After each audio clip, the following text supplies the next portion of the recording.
성령님께서 여러분의 삶 가운데 어떤 분으로 함께하고 계십니까? 이런 일이 있었어요. 굉장히 허름한 노숙자, 연세가 많으신 분이세요. 약간의 치매가 있으시고요. 이분이 큰 교각 밑에서 항상 판자로 그리고 박스로 이렇게 바람을 막으면서 거기서 먹고 자고 하시는 일을 하셨었어요. 그리고 쓰레기를 주워다가 팔고 하시는 일을 하셨는데, 이분이 어느 순간에 사람들이 이분을 볼 수가 없었어요. 그래서 사회복지사가 찾아서 가봤더니 그 교각 밑에, 다리 밑에 그 판자 집 안에서 이분이 돌아가신 거예요. 그래서 이분을 어떻게 장사를 지내려고 이분의 옷을 벗기고 하다 보니까 이 옷 안에다가 뭘 둘둘 말았어요. 말았는데 보니까 진분서, 어음, 수표 이런 것들이, 그리고 열쇠도 있는데 이것이 금고에 있는 이분의 재산이 들어가 있는 열쇠였어요. 이분은 어마어마한 갑부 중에 갑부였던 거예요. 그런데 이분은 자신이 그렇게 갑부인지도 모르고 잊어버리고 이분의 삶 가운데 참으로 비참한 삶, 다른 사람들이 먹다가 버린 쓰레기 안에서 먹을 것을 먹기도 하고 다른 사람들에게 구박도 받고 하는 그런 삶을 살아왔던 것입니다. 여러분, 이러한 말씀, 이런 예화는 오늘날 기독교인의 삶의 상당한 부분, 이것이 우리의 삶이다라고 말씀해 주고 계신 거예요. 우리는 예수 그리스도께서 하나님께 올라가시면서 우리에게 보내주신 보혜사 성령님, 그 성령님으로 말미암아 어마어마한 자산을 우리는 갖고 있음에도 불구하고 그 물질을, 그 능력을 전혀 사용하지 못하고 살고 있다라는 것입니다. 그냥 어떻게 하면 한동안 살겠지, 이 또한 지나가리라 라고 하는 말을 하면서 주님이 나와 함께 하시고 우리가 예수 그리스도 이름으로 기도하면 놀라운 능력과 축복의 주인공이 된다는 사실을 전혀 알지 못하고 살아가는 주인공이 바로 우리다라는 것입니다. 하나님께서는 우리의 일을 하나님의 나라와 제사장으로 삼으셨습니다. 그리고 하늘에 속한 모든 신령한 복과 능력으로 우리에게 주셨어요. 그리고 원수를 제압할 그 권세까지도 우리에게 주셨다라는 사실인 것입니다. 하나님의 전능한 능력은 우리를 위해서 허용된 능력이다라는 것이죠. 여러분, 주님께서 우리에게 성령을 받으라라고 말씀하신 이유가 무엇입니까? 성령은 어떤 분이세요?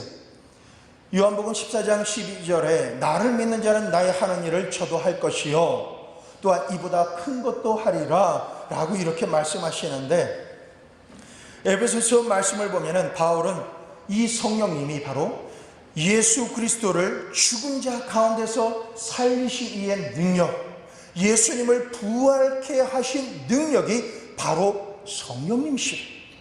아멘. 우리가 성령을 환영하고 초청하고 모셔드려야 할 그 이유가 사람으로서는 할 수 없지만 하나님의 영으로, 성령으로는 무엇이든지 할 수 있다라는 사실인 것입니다. 아멘. 우리는 고상하게 하나님을 믿으라고 하는 것이 다가 아니에요. 신앙 연주가 몇 대가 됐다, 이것이 다가 아니에요. 몇 대가 되면 정말 나의 현재의 삶이 기쁘고 뭐든지 강력해야 되는데 아프지요, 재정적으로 어려움도 있지요, 이 모양 저 모양으로 다투지요, 나는 최선을 다하지만 삶이 그렇게 녹록하지 않지 않습니까? 내 힘, 내 뜻, 내 노력으로 무엇인가 할 수 있을 것 같지만 하나님께서는 성령님과 24시간 360을 동행하지 않으면 결코 살 수 없다라고 이렇게 말씀하시는 것입니다. 우리의 삶 가운데 우리의 모든 문들을 열어줄 수 있는 성령의 중요함이 바로 거기에 있다라는 것입니다. 주님께서 내가 떠나는 것이 너에게 유익이라. 내가 떠나가지 아니하면 보혜사가 너에게로 오시지 아니할 것이요 가면 내가 그를 너에게로 보내리라. 성령님은 우리에게 얼마나 소중한 분이신지, 주님께로 하나님께로 가시기 전에 분명히 언급하실 정도로 중요한 성령님을 우리는 알아야 한다라는 것입니다. 여러분, 성령님이 어떤 분이십니까? 어떤 분들은 성령 하나님 하면은 손을 쫙 뻗으면 막 레이저가 나가는 것 같고, 팍팍 쓰러지고 불을 받아서 떼굴떼굴 굴르고 이렇게 하는 것만 알아요. 분명히 그런 역사가 일어나요. 아프리카나 선교지에서는 더 많은 일들이 일어나요. 중국에서 사역할 때 2억 명의 중국 크리스찬 중에 절반가량은 정말 의사가 치료할 수 없는 병을 기도할 때 성령님이 치료해 주셔서 다 체험에 의한 믿음을 갖고 있다라는 것이에요. 이스라엘에 여러분이 방문해 보시면 아시겠지만 전 세계 사람들 중에 중국 사람들이 가장 많아요. 그 사람들은 목에 칼이 들어와도 그 믿음을 배반치 않을 그런 사람들이에요. 할렐루야. 그런데 중국 사람만 그런가요? 우리나라 사람들이 더합니다. 아멘? 아멘? 아멘 하셔야 돼요. 여러분이 오늘날 이 자리에 예배 드릴 수 있는 그 이유 중에 하나, 그 원인 중에 하나도 우리를 위해서 핏값으로 이 땅을 위해 기도하고 복음을 전한 분들이 있기 때문에 우리가 이처럼 거룩한 성산에서 예배 드릴 수 있는 거예요. 여러분, 성령님은 우리에게 그런 능력으로 역사하시는 하나님이시기도 하지만 성령님은요, 알라딘 램프를 딱 문질러면 거기서 요정이 나와가지고 원하는 대로 해주는 그런, 내가 부탁하는 일을 다 해주는 그런 존재이신 것이 아닙니다. 성령 하나님은요, 인격자이십니다. 아멘. 성령 하나님께서 인격자라고 하는 그 증거 중에 한 가지는 성령님은 생각하시는 분이세요. 그리고 지성을 갖고 계시고요, 감정이 풍부하세요. 기뻐하시고 슬퍼하시고 근심하시고, 그리고 무엇인가를 결정하고 선택하시는 의지가 성령 하나님께 있으시다라는 것입니다. 그래서 우리가 성령 하나님께 기도할 때 주여 죄시옵소서 이렇게만 먼저 하시지 마시고 성령님의 그 마음을, 그 행하심을 높여드리셔야 돼요. 성령님 너무너무 고맙습니다. 성령님 참 잘하셨습니다. 성령님 저를 이렇게 치료해 주시니 너무나도 감사합니다. 성령님의 만져주심을 제가 느낍니다. 주님이 하셨습니다. 이렇게 주님을 알아드리는 것, 성령 하나님께서 행하신 그 부분들에 대해서 언급하는 것, 이것이 바로 성령 하나님과 인격적으로 교제하는 것. 많은 신혼부부들이 결혼을 하고 난 이후에 상담하러 와요. 결혼한 지 6개월도 안 됐는데 이혼하려고 해요. 그래서 왜 이혼하려고 하냐라고 물어보면 둘이 상담하러 딱 들어와서 하는 얘기가 내가 속았다라는 거예요. 아니, 결혼 전에는 뭐든지 다 해줄 것 같았는데 결혼하고 나니까 일체 안 해주고, 남편은 나를 무슨 종 부르듯이 하고, 아내를 바라보는 남편은 아니 나에게 무언가를 해줘야 내가 일을 할 텐데 아무것도 안 해주고, 정말 내가 필요한 것을 생각도 안 하고, 이렇게 표현하는 거예요. 그런데 이런 상황들을 보면서 두 커플에게 물어봅니다. 남편에게, 형제님, 자매님과 결혼 전에 어땠습니까? 굉장히 좋았죠. 자매님 어땠습니까? 굉장히 좋았죠. 그런데 지금 어떻습니까? 형제님 어떻습니까?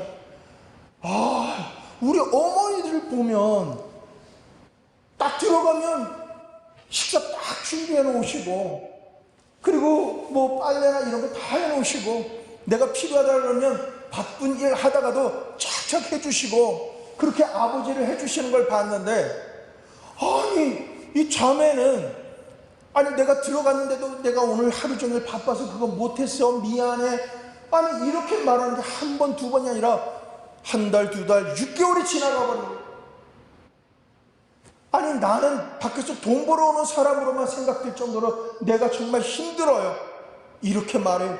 근데 자매에게 물어보면 자매가 뭐라 그러는지 아세요? 아니 전에는 나한테 따뜻하게 사랑도 고백해주고 배고프냐 뭐 필요한 거 없냐 내가 힘들어하면 막 달려와서 해주고 높은 데 있는 거 꺼내려고 그러면 달려와서 이런 거 하지만 내가 할게 하면서 그 꺼내주고 막 이랬던 형제가 결혼하고 난 다음에 전혀 안 해준다라는 거예요. 마치 내가 여기 식모로 살려고 온 것 같다라고 하는 거예요. 그래서 마음속에 성령 하나님께서 주신 마음이 그 형제에게 물어봤어요. 형제님의 아버지 어머니는 어떠셨나요? 저희 아버지 어머니는 확실하죠. 잘하시죠. 진짜 잘해요. 어머니가 행복한가요? 어머니가 행복한 건 뭐 믿음으로 사시고 웃으시고 그러세요.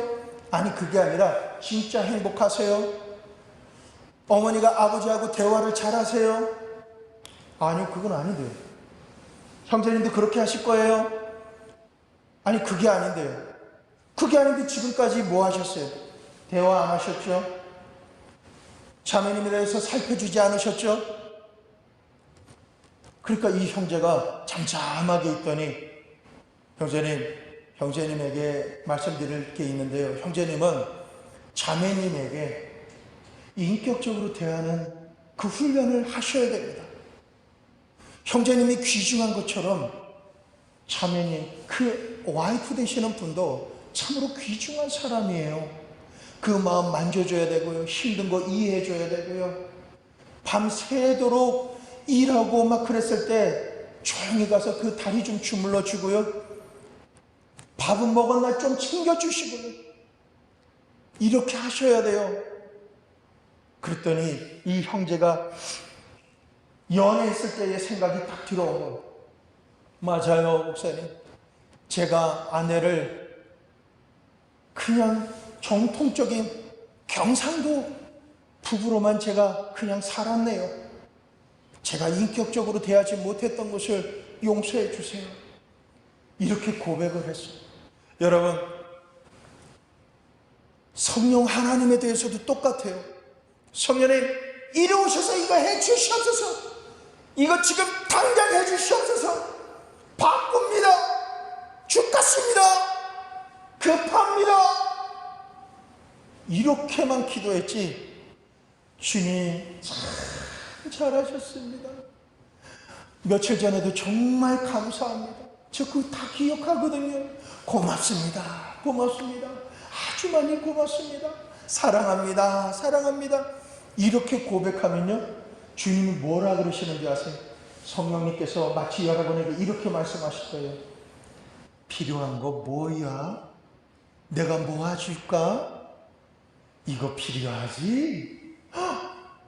제가 그거 안 구했는데요. 그냥 너무 필요해서 마음에 품긴 했지만 제가 그거 해달라고는 염치가 없어서 제가 말씀을 못 드렸거든요. 알아. 내가 다 그 마음 알고 미리 준비했지. 나는 여호와 일의 하나님, 그 일의 하나님이 너에게 지금 임한 거야. 내게는 너의 삶 가운데 부족한 게 아무것도 없다. 내가 너에게 채워주리라. 너를 충만하게 하리라. 이렇게 하나님께서는 우리에게 주고 싶어 하세요. 무언가 열심히 최선을 다해서 죽기까지 보혈과 그 목숨까지 내어놓으셨는데도 불구하고 우리가 주님 앞에 나와서 기도하거나 찬양할 때는 마치 그것을 받지도 않았던 사람이냐, 그냥 살고 있다라는 거예요. 그냥 감사가 없다라는 거예요. 그래서 우리가 찬양할 때는요, 사랑합니다 나의 하나님, 사랑합니다 아주 많이요. 이렇게 주님 앞에 사랑을, 감사를, 찬양을, 그가 행하신 일들을 우리가 고백하면 고백할수록 우리가 구하지 아니한 것조차도 주님께서 주시는 줄 믿습니다. 우리가 이와 같이 찬양과 경배로 하나님 앞에 나아갈 때 그것이 바로 주님의 나라와 주님의 의를 구하는 것이에요. 먼저 그의 나라와 그의 의를 구하면 하나님께서는 우리의 삶의 모든 필요를 다 채워주신다라는 것입니다. 성령 하나님께서는 두 번째, 사람처럼 행동하세요. 우리에게 가르쳐 주세요. 성경 말씀을 계속 읽다 보면 우리가 일상생활 가운데 오늘 읽은 성경 말씀 가운데 나에게 레마의 음성으로 들려주셨던 그 말씀이 나에게 무언가 결단하게 하시고요, 어떤 생각이나 어떤 표현을 할 때 이렇게 하면 좋겠다라고 하는 그 양심을 회복시켜 주심으로 가르쳐 주세요. 그리고 말씀해 주시고 우리가 힘들고 지쳐 낭망할 때에 조용히 다가와서 위로해 주십니다. 내가 너를 사랑해라. 내가 너를 오늘날 낳았도다. 염려하지 말라. 두려워하지 말라. 내가 너를 도와주리라. 반드시 내가 너를 축복하리라. 또한 성령 하나님께서는요, 우리 안에서 성전 삼으시고 내가 구하지 못하고 기도할 힘이 없을 때에 말할 수 없는 탄식으로 나를 위해서 내 안에서 하나님께 기도하고 계시는 그 하나님이 바로 성령 하나님이시다라는 것입니다. 그리고 성령 하나님께서는 사람이 경험하는 것, 겪는 것을 다 겪으시는 분이세요. 첫째, 거짓말을 당하십니다. 이런 사실 모르시죠? 성령님이 우리에게서 거짓말을 당하세요. 이거 할게요? 안 해요. 주님, 이것을 제가 주님 소원합니다. 안 해요. 아나니아 삽비라, 그가 거짓말을 했지만 사실은 성령님을 향해서 거짓말한 거다라고 한 거예요. 성령님이 우리에게, 예수 그리스도께서 핏값으로 사실 우리에게 무엇이든지 해주시지만 거짓말도 우리에게 당하신다. 그리고 성령님은요, 우리 안에서 근심하세요. 많은 분들이 성령 세례받고 성령 충만한데 우리가 하나님 앞에서 범죄하고 하나님을 떠나고 하니까 성령께서 떠나셨다. 물론 떠나시기도 하시겠죠. 그런데 안 떠나시는 그 분이, 그 위치가 있어요. 그게 바로 내 안에 성전 삼고 계신 분이 있어요. 성령 하나님께서 우리가 어떠함을 다 알고 계셔요. 그 성령 하나님께서 내 안에 계시면서 우리가 잘못하고 죄를 지으면 떠나실 분이다라면 왜 근심을 하시겠습니까? 떠나시지 않으세요. 언제까지요? 꺼져가는 신기가 완전히 꺼질 때까지. 내 코의 숨결이 끝나버릴 때까지. 심지어 주의 은혜 가운데서는요, 죽은 자도 주님께서 원하실 때 살리시는 성령님이세요. 성령 하나님께서는요, 또한 우리에게 불순종을 경험하시는 분이시다라는 것입니다. 그리고 네 번째로는 성령 하나님께서는요, 성부, 성자, 성령 삼위일체 하나님의 한 위격을 가지신 하나님이세요. 아멘. 우리는 성령님 이러면 안 보이니까 그 성령이 하나님께서 우리와 뭔가 교통하시는 것은 알겠지만 그분이 하나님이라는 그 마음을 사실 별로 못 가져요. 우리가 하나님이라고 할 때는 천국에 계신 보좌에 앉아 계신 하나님과 날 위해 십자가를 지신 예수님은 하나님이라고 생각하지만 성령 하나님께서 지금도 나와 함께 하시고 지금도 내가 보는 건, 내가 듣는 건, 내가 말하는 건, 내가 생각하는 것, 이 모든 것을 감찰하시면서 나와 동행하시고 주님의 마음을 제시하시면서 내 마음은 이런데 너의 마음도 이렇게 바뀌었으면 좋겠다. 힘들고 어렵지. 그러나 내가 도와줄게 하면서 나와 동행하시는 그분이 나의 모든 삶을 통해서 영광 받으실 하나님이시다라는 사실을 우리는 잘 믿지 못한다라는 사실인 것입니다. 성령님은 예수 그리스도를 증거하시는 분이세요. 아멘. 예수님을 자꾸 알고 싶으시면 성령님을 모셔드려요. 기도할 때, 말씀을 볼 때 성령 하나님 환영합니다, 초청합니다, 기쁨으로 모셔드립니다. 주의 말씀을 볼 때 깨달아 알 수 있도록 조명하여 주시옵소서, 역사하여 주시옵소서 라고 기도해야 될 줄로 믿습니다. 성령님이 아니고는 예수님을 알 수가 없어요. 암자에 있는 그 불교 그 스님들도 어떤 분은 암자에서 성경을 백독하는 사람도 있다 그래요. 근데 백독하면 뭐합니까? 예수님을 모르는 걸. 아멘. 예수님을 알고 믿고 구원받는 건 성경책을 그냥 읽는다 해서가 아니라 성경 속에 있는 그 말씀을 내가 믿어야 돼요. 그리고 그게 믿어져야 돼요. 아멘. 그렇기 때문에 우리는 성령님을 한순간도 떨어져서는 살 수가 없다라고 하는 것입니다. 성령 하나님이 인격체라면 그 성령 하나님과 내가 어떻게 교제를 할 수가 있겠습니까? 그 방법 중에 하나가 성령 하나님께서 내 안에 계시기 때문에 성령 하나님을 내가 인정하고 계속해서 여쭤보셔야 돼요. 예수님이라면 이 상황에서 어떻게 할까요?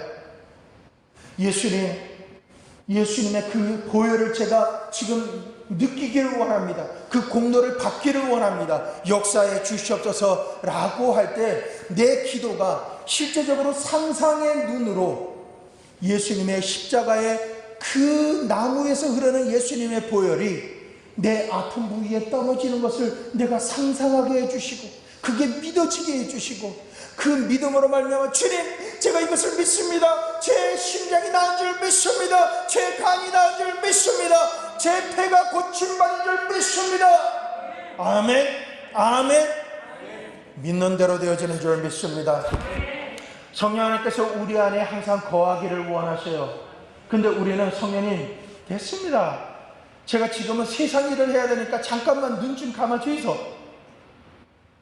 제가 이것만 하고 다시 주님 앞에 회개하고 제가 올바로 할게. 그때 주님께서는요 속상해하세요. 주님은 안 떠나시거든요. 여러분 성령께서 우리 안에 거하시기 원하시는 성령 사역이 있어요.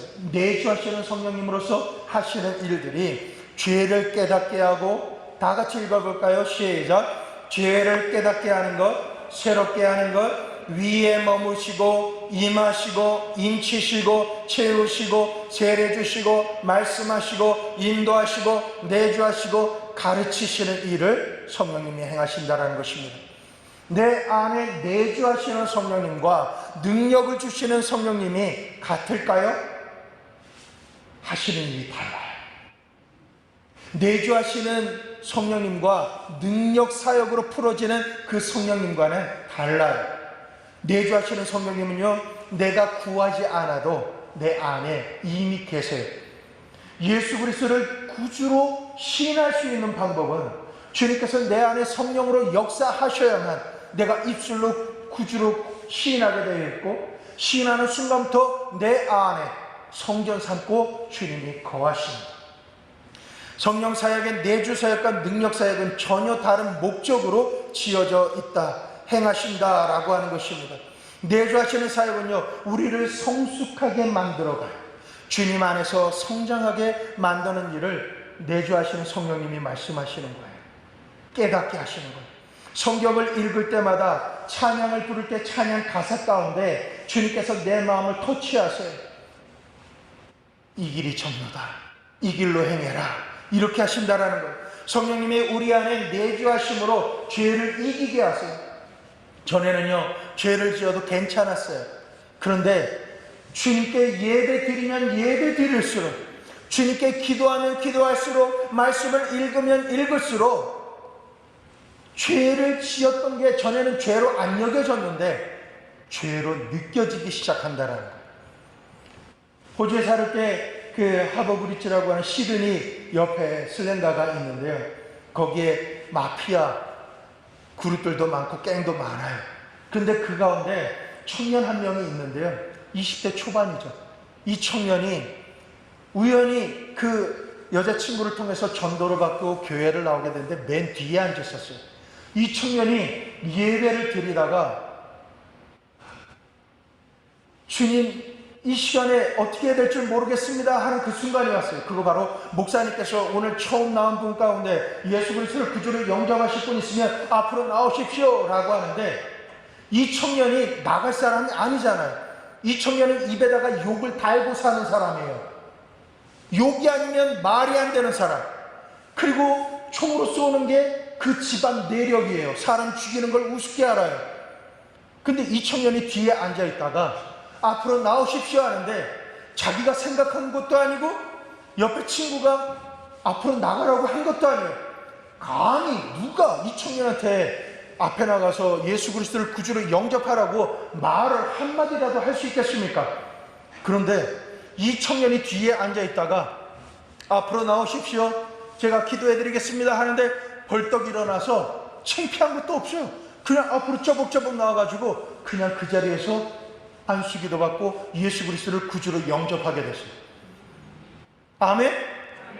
복음을 처음 들은 거예요. 그런데 이 청년이 집에 돌아가서 이전하고 같은 삶을 사는데 다음 주에 교회에 또 나왔어요. 그리고 두 번째 주일이 되기 전에 토요일 날 이 청년이 목사님을 찾아왔더래요.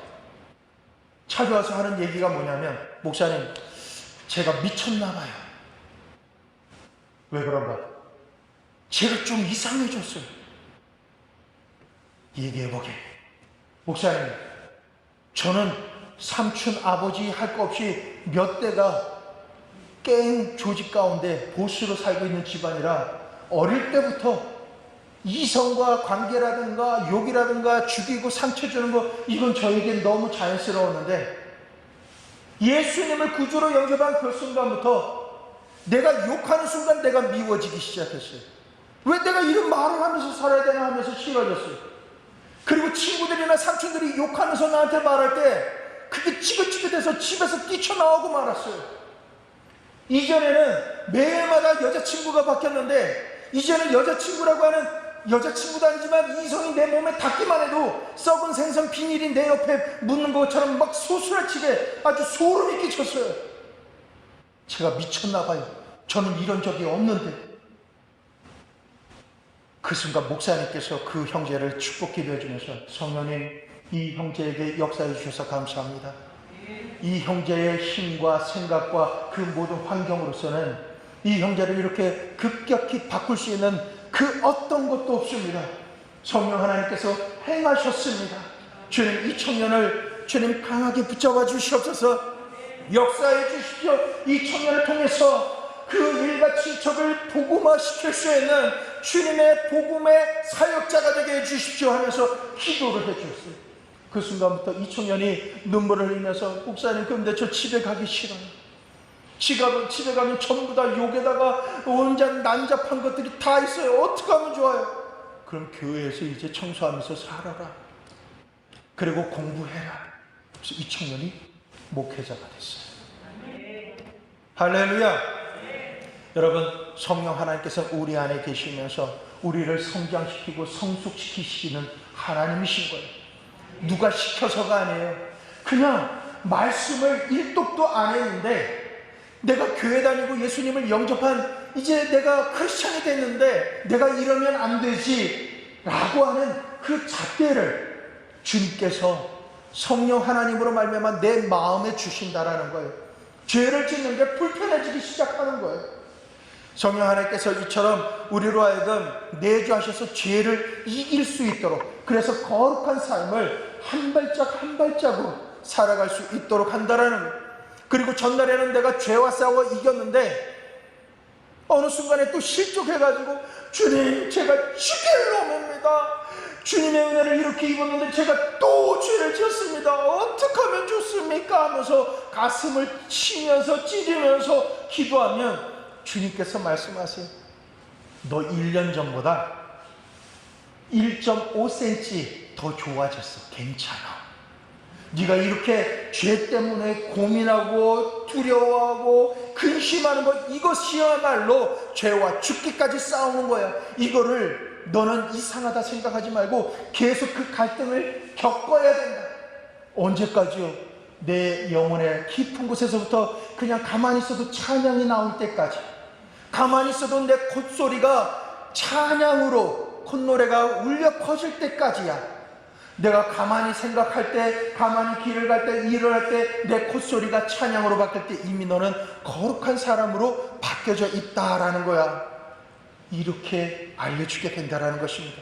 또한 성령 하나님께서 내주하시면서 하시는 일은요, 예수 그리스도의 성품을 닮아가게 한다라는 거예요.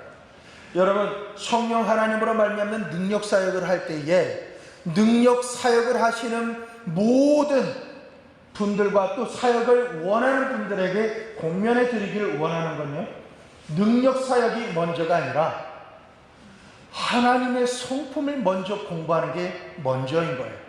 아멘. 창세기에서 계시록까지 성령 하나님의 성품, 사랑, 거룩, 온유, 긍휼, 이런 하나님의 성품들의 단어들을 전부 다 검색하셔서 그것을 묵상하세요.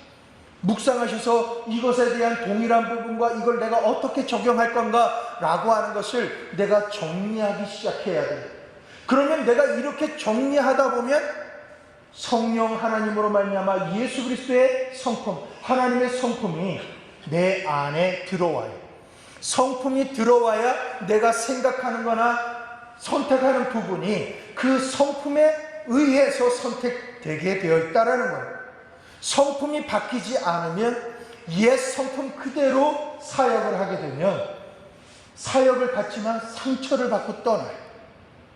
그러나 사역을 할 때 사역의 능력이 그렇게 강력하게 나타나지 않는다 할지라도 자꾸 더 옆에 가고 싶고, 더 한 말씀도 더 듣고 싶고, 기도 한 번 더 받고 싶고, 이렇게 되는 것처럼 점점 더 가까이 하고 싶어하는 그러한 역사가 성령 하나님으로 말미암아 내게 하나님의 성품이 만들어질 때, 습관이 되어질 때 그런 역사가 일어난다라는 것입니다. 능력 주시는 사역은요, 이와 반대로 우리를 무장시켜서 주님을 섬길 수 있도록 하는데 쓰여지는 것이 능력 사역이에요. 성령의 능력을 입음으로 말미암아 사역이 굉장히 강력해져요. 오늘날 여의도 순복음교회가 40만이 될 때까지 그 성도들이 어떻게 모였습니까? 중국에 있는 2억의 크리스찬들이 어떻게 그렇게 됐습니까? 병 낫기 시작하면서요. 아멘. 귀신 들린 자의 그 몸에서 귀신이 떠나가고 그가 온전하게 됐을 때에 복음을 전하게 된다라는 것입니다. 할렐루야.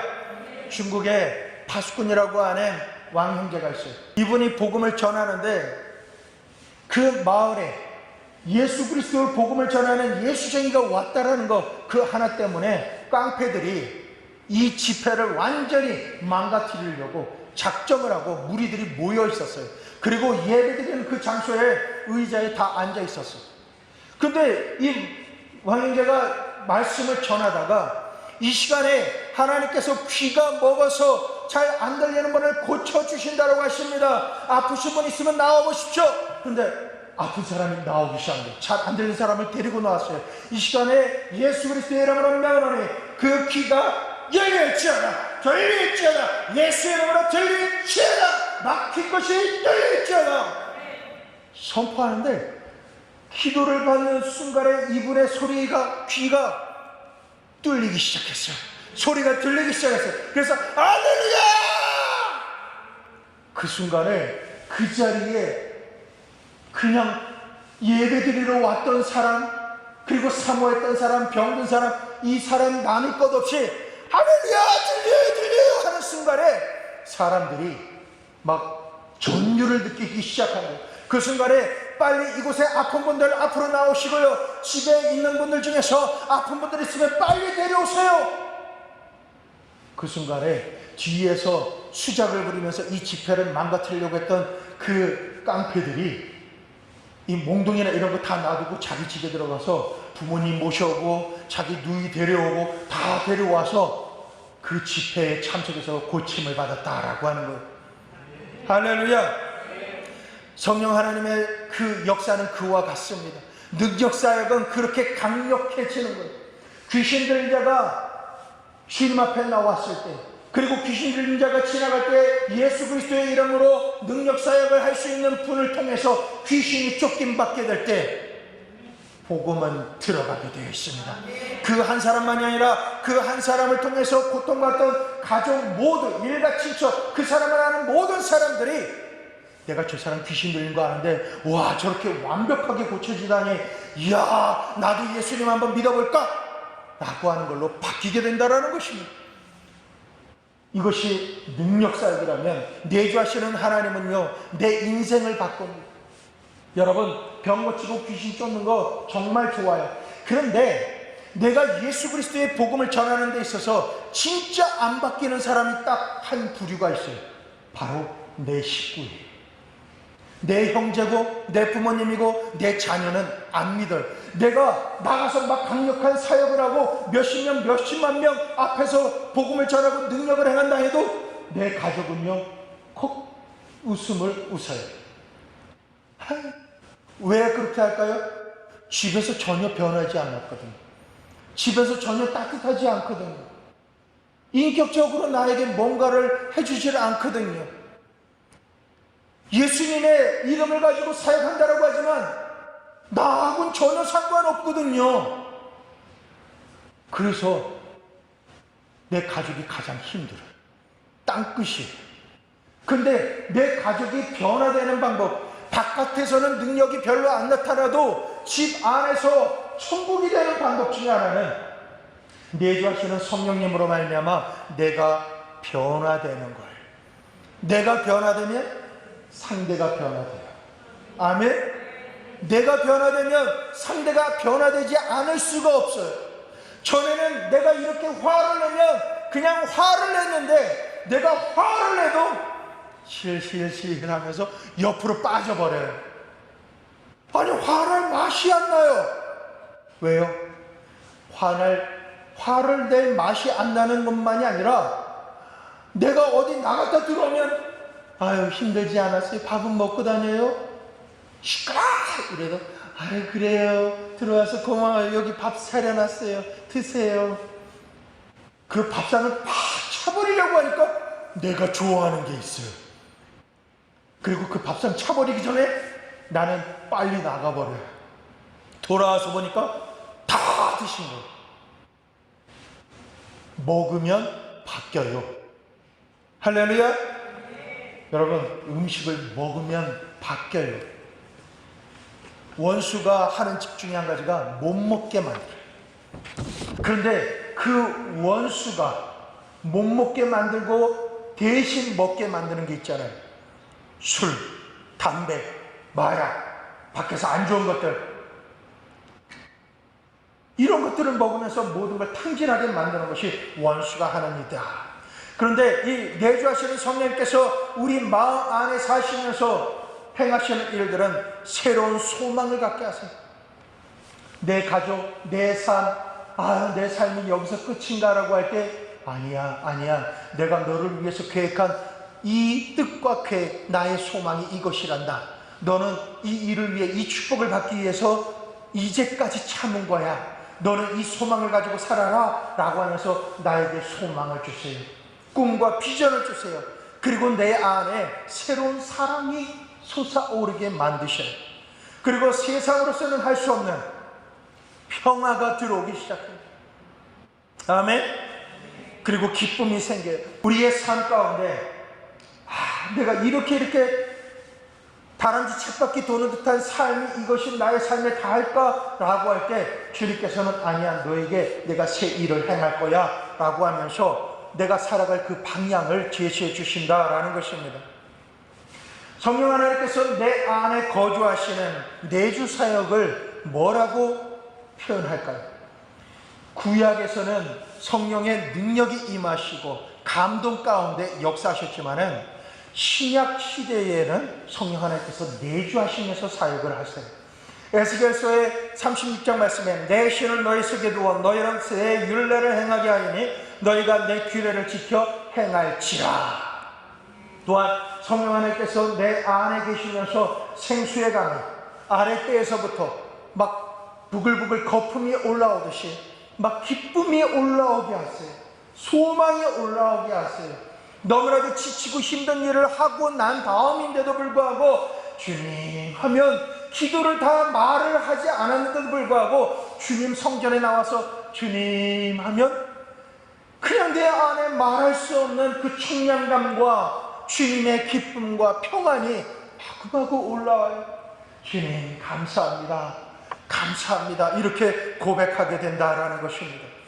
요한복음 14장 7절 예수 그리스도께서 십자가에 못 박히시기 전날 밤에 앞서 언급한 에스겔서의 그 말씀을 반복하시면서 성령 하나님께서 전날에는 너희와 함께 함께 하셨지만 이제 너희 안에 계시겠습니다.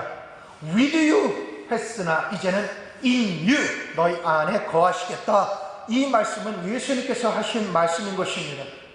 그리고 요한복음 20장 이 말씀이 성령 하나님께서 내주하시는 것의 시작점이다라는 것입니다. 이날 곧 안식 후 첫날 저녁 때에 제자들이 유대인들을 두려워하여 모인 곳에 문들을 닫았더니 예수께서 오사 가운데 서서 이르시되 너희에게 평강이 있을지어다.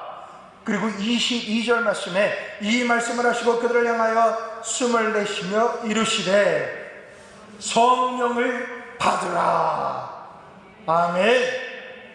여러분, 아담이 창조됐을 때에도 르하흐, 하나님께서 숨결을 코에 불어 넣으실 때 그때 생명이 되고 살아난 것처럼 에스겔 골짜기의 마른 뼈다귀가 사람의 모습을 하고 있지만은 생계바람이 사방에서부터 불어와서 그 코에 들어갈 때 하나님의 군대가 되어진 것처럼 오늘날도 성령 하나님께서 우리 안에 내주하시면서 성령의 역사를 행하실 때에 우리는 성령의 사람, 기독교인 예수 그리스도의 사람으로서 살아갈 힘을 갖게 되고 변화되는 삶을 살아가게 된다라는 것입니다. 성령 하나님께서 내주하신다는 것은요, 자동으로 일어납니다. 다시 말씀드립니다. 여러분이 자동차를 사실 때에 자동차 엔진을 따로 사실 필요 없어요. 그 이유 중에 한 가지는 자동차를 사시는 그 돈을 지불하시면 엔진이 같이 들어와 있어요. 바로 우리가 예수 그리스도를 구주로 영접하는 순간 우리가 예수님의 사람으로서 살아갈 수 있는 그 능력이 되시는 성령님이 내 안에 거하신다라는 사실인 것입니다. 아멘. 성령님께서 우리 안에 계시면서 행하시는 일들이 있어요. 말씀을 조명하시고 성령의 9열매를 삶 가운데 성품으로 맺게 하시고 우리가 살아가는 모든 삶 가운데 이것을 어떻게 해야 될까라고 하는 동기가 생기게 된다라는 것입니다. 먼저 말씀을 조명해 주시는데요, 요한복음 16장 말씀을 같이 읽겠습니다. 그러나 진리의 성령이 오시면 그가 너희를 모든 진리 가운데로 인도하시리니 그가 스스로 말하지 않고 오직 들은 것을 말하며 장래 일을 너에게 알리시리라. 그가 내 영광을 나타내리니 내 것을 가지고 너희에게 알리시겠습니다. 아멘. 성령이 아니고는 하나님의 말씀을 바로 알 수가 없어요. 신학 박사라고 해서 성경을 제대로 아는 게 아니에요. 성경 한글을 잘 모르시는 분이다 할지라도 성경 말씀을 들음으로 그 말씀을 읽을 수밖에 없는 분이라 할지라도 그 말씀을 내가 대할 때 믿음이 생겨요. 그리고 이 말씀대로 내가 어떻게 할까라고 하는 것을 깨달아져요. 주님이 2000년 전에 나를 위해 십자가에 못 박혀 돌아가셨다는 게 믿어져요. 예수님이 나의 병 때문에 채찍에 40대를 맞으시면서 온몸에 갈고리에 모든 살처럼이 찢겨나갈 때 내 암덩어리가 그 갈고리에 딸려서 다 찢겨져 나가는 것이 믿겨진다라는 것이에요. 할렐루야. 믿음은 하나님의 말씀을 듣고 읽고 묵상할 때 이루어진다라는 사실인 것입니다. 두 번째로 성령의 열매가 맺혀지는데 이 성령의 9가지 열매는요 아주 중요해요. 그런데 이 성령의 9가지를 어떻게 열매 맺을 수 있는지 그 방법 중에 한 가지는요, 신약 성경을 달달달 읽으십시오. 그냥 읽으세요. 왜냐하면 성령의 9열매의 완벽한 모델이 있으세요. 예수 그리스도세요. 아멘. 복음서만이라도 매일 읽어보세요. 복음서를 빨리 읽을 수 있도록 제가 유튜브에 올려놨습니다. 1시간 반, 1시간 10분 이 정도로 복음서, 사복음서를 다 읽을 수 있도록 해놨습니다. 여러분 성경을 계속 빨리 읽는 걸로 들으시면서 성경을 눈으로 읽어 나가십시오. 여러분 한자 한자 묵상할 수도 있지만 그 말씀을 내가 주야로 입술로 소리내서 읽기 시작하면 주의 말씀이 내 안에 스며들게 되어 있습니다. 여러분, 열매는요, 가지에서 어떻게 맺혀집니까? 이야! 팍! 하는데 내가 힘을 줬더니 열매가 탁 맺혀지나요? 아니에요. 열매는요, 시절을 쫓아서 그 쉬지 않고 흐르는 그 물가에 뿌리를 내리면 그 물을 계속 흡수하는 순간에 때가 되면, 그런 상황이 되면 용서할 수 없는 사람 앞에서 용서할 수 있는, 그리고 오래 참지 못하고 떠났던, 싫어했던 그 일 가운데 오래 참음의 열매가, 절제가, 사랑이, 화평이 계속 내 삶 가운데 말씀을, 예수님을 바라보면 바라볼수록 그 열매가 맺혀진다라는 것입니다. 여러분, 용서가 어떻게 해서 용서가 되어질까요? 잡아 죽이고 싶은데 용서가 될까요? 된다고요? 절대 안 돼요. 그냥은 용서가 안 돼요. 내가 주님 앞에 기도하면서, 주님, 저 사람을 제가 용서하겠습니다. 주여, 제가 십자가를 지고 용서하겠습니다. 이게 잘못된 기도예요. 왜냐고요? 그렇게 기도하면요, 속이 쓰려요. 내가 용서했는데 상대가 전하고 똑같은 행동을 하면요, 어이구, 내가 속았어, 내가 이렇게는 어떻게 더 살아, 이렇게 하게 되어 있어요. 나를 자꾸 실족시키려고. 그런데 용서는요, 하나님의 그 모든 은혜 가운데 용서가 중요한데, 이 용서를 할 수 있는 방법은 예수님의 성품밖에 없어요. 한 번은 예수님 앞에 나와서 기도할 때, 주님, 정말 제가 다른 거 다 용서하겠는데 저 사람은 용서를 못하겠어요. 아주 그 뒤통수만 봐도 막 죽겠습니다. 아유, 미워도 제가 저 사람 때문에 제가 천국을 못 갈 것 같아요. 어떻게 용서를 할 수 있어요? 이렇게 가슴을 치면서 눈물을 흘리면서 분해가지고 막 이렇게 있는데, 막 화를 냈다가 소리 질렀다가 막 기도를 하는데, 주님께서 십자가에 달리신 모습이 환상 가운데 보이는 거예요. 여러분이 상상해 보세요. 그 환상적인 상상을 해보세요. 예수님이 십자가에 달리셔서 피를 흘리시면서 나를 바라보시는 걸 상상해 보세요. 나를 사랑한다라고, 날 위해 너를 위해서 내가 이 십자가에서 내가 죽겠다라고, 내가 내려갈 수도 있고 12형이나 더 되는 천사를 통해서 내가 이곳에서 이 십자가의 형벌을 면할 수도 있지만, 나는 네가 살아나기 위해서, 네가 용서받게 하기 위해서 내가 이 십자가에서 내려가지 않겠노라. 이렇게 하시면서 나를 바라보시는 주님의 그 눈빛을 보세요.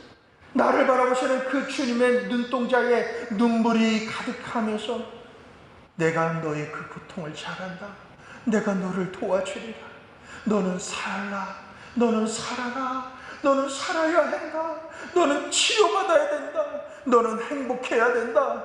내가 천국을 맛봐야 된다. 라고 하는 그 마음으로 나를 쳐다보시면서 숨을 거두시기 직전에 그 주님의 모습을 바라보세요.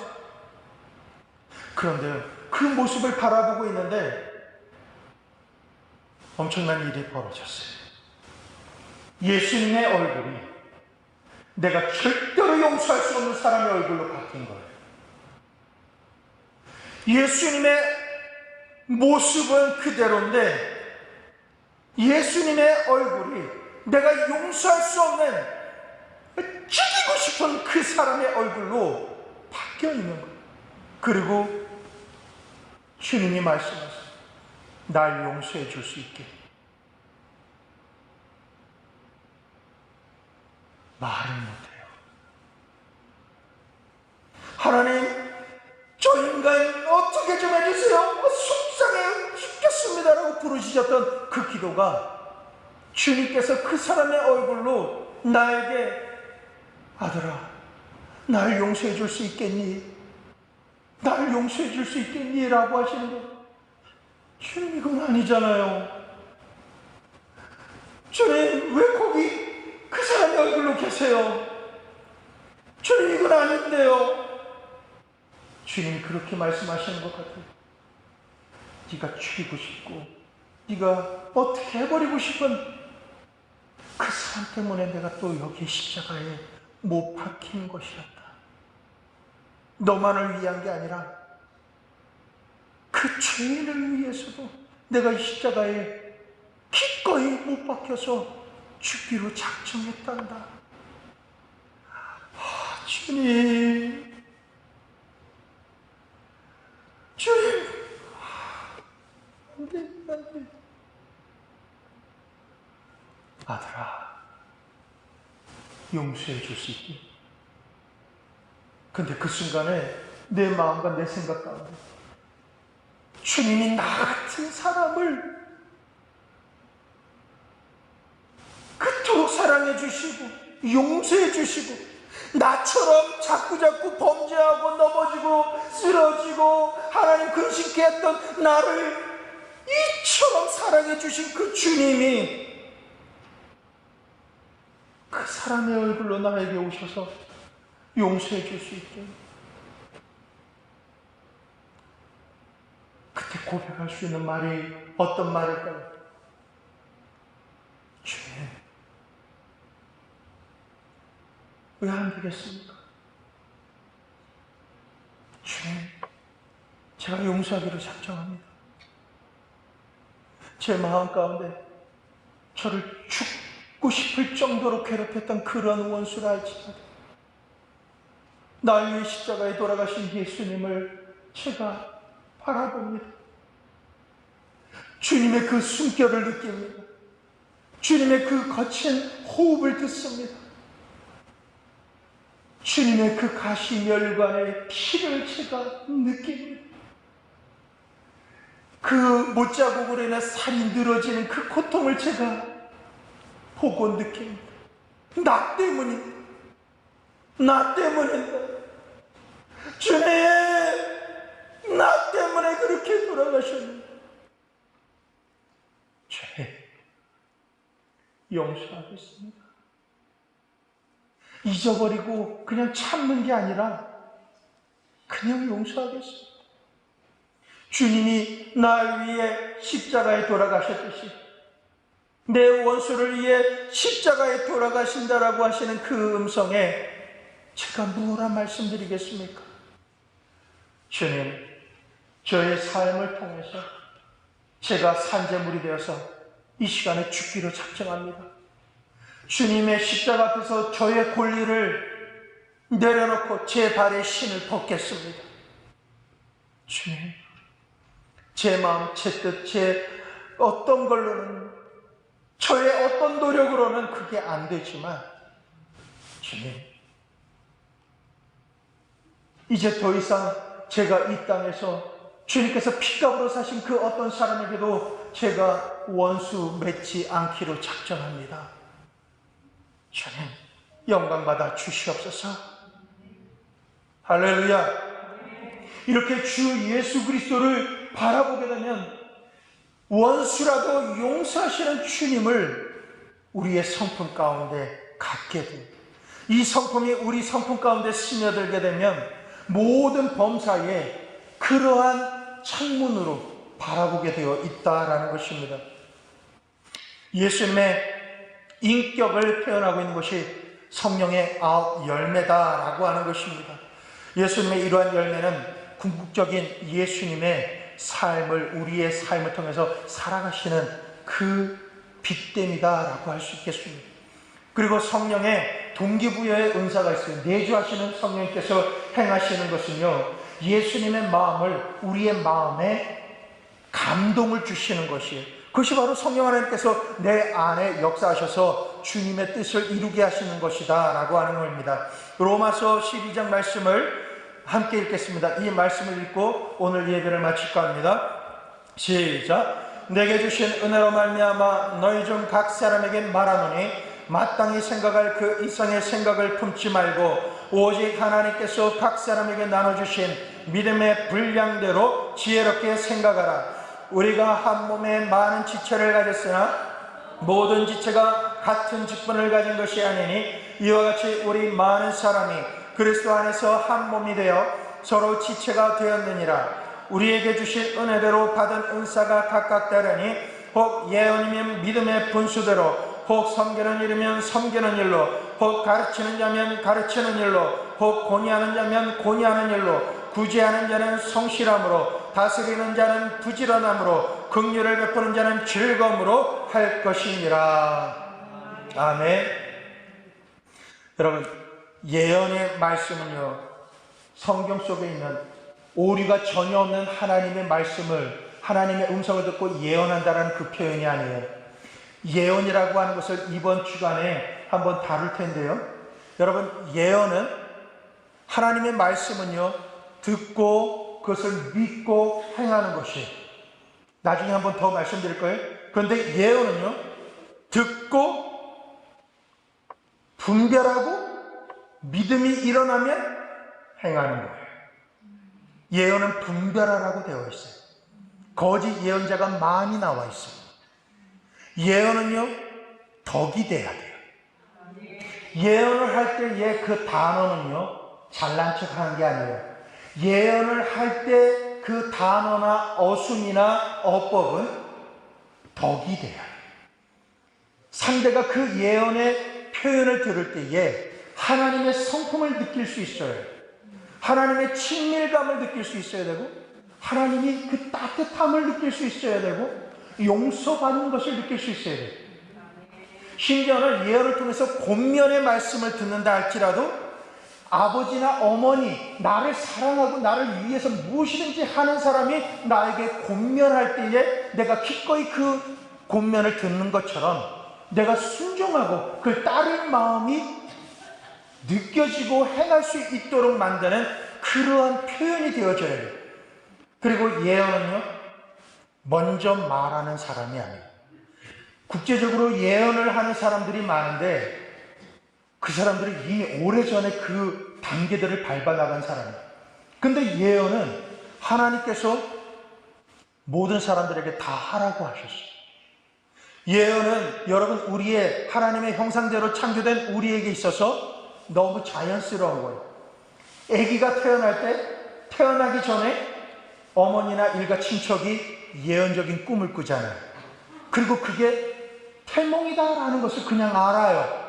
심지어는 아들인지 딸인지까지도 알아요. 여러분, 여러분의 삶 가운데 아버지 하나님의 그 성품이 우리에게 스며들도록 노력하셔야 된다라는 것입니다. 또한 동기부여의 은사 중에 한 가지는 섬기려고 하는 거예요. 다른 사람에게 그냥 채워주려고 해요. 나도 힘든데 그런 분들이 여기 계시지 않습니까? 나도 힘들고 나도 써야 될 부분이 많은데도 불구하고 하나님께서 이 일에, 교회 이 부분에, 교회의 어떤 부분에 목사님에게 아니면 어떤 성도님에게, 선교사에게 이게 필요하다는 것을 그냥 알고 느껴져요. 근데 이게 나한테 차고 넘쳐서 주는 게 아니에요. 주님께서 이렇게 하라, 이 쌀 갖다 줘라, 아니면 이불을 갖다 덮어드려라 라고 하는 그 감동을 딱 주시면 주우신 분에게 이불을 덮어드리고, 목마른 사람에게 물 한 잔 갖다 드리려고 하는 그런 섬김, 초신자가 교회에 왔을 때 어디서 식사를 해야 될지 모르는 그분에게 식판에다가 밥을 퍼가지고 가져다가 다 섬기려고 하는 그런 마음, 이 동기부여, 섬기려고 하는 그 동기부여를 성령 하나님께서 주신다라는 거예요. 그리고 내가 교사가 아니다 할지라도 뭔가 하나님의 말씀, 예수님에 대해서 알고 싶어하면 내가 아는 그 한도 내에서 자꾸 뭔가 이해시켜주고 가르쳐주고 정말 음식을 사주고 커피 사주면서까지 뭔가 이 사람을 세워주려고 하는, 가르치고자 하는 그런 동기부여가 일어난다라는 것. 그리고 뭔가 힘들고 자꾸 실족하는 사람 보면 그러면 안 돼, 그러면 안 돼, 이렇게 해야 돼, 기도해야 돼, 예배 드려야 돼 하면서 권면하는 것, 구제하는 것, 그리고 다른 사람을 이렇게 인도해 주시는 것, 불쌍히 여기는 긍휼함, 이 모든 것이 바로 하나님의 성품을 가지도록 내주하시는 성령께서 우리 안에 역사하시는 것이다 라고 하는 것입니다. 아멘. 여러분, 우리의 삶 가운데 이와 같이 역사하시는 성령 하나님께서 우리에게 성령으로 더하실 줄로 믿습니다.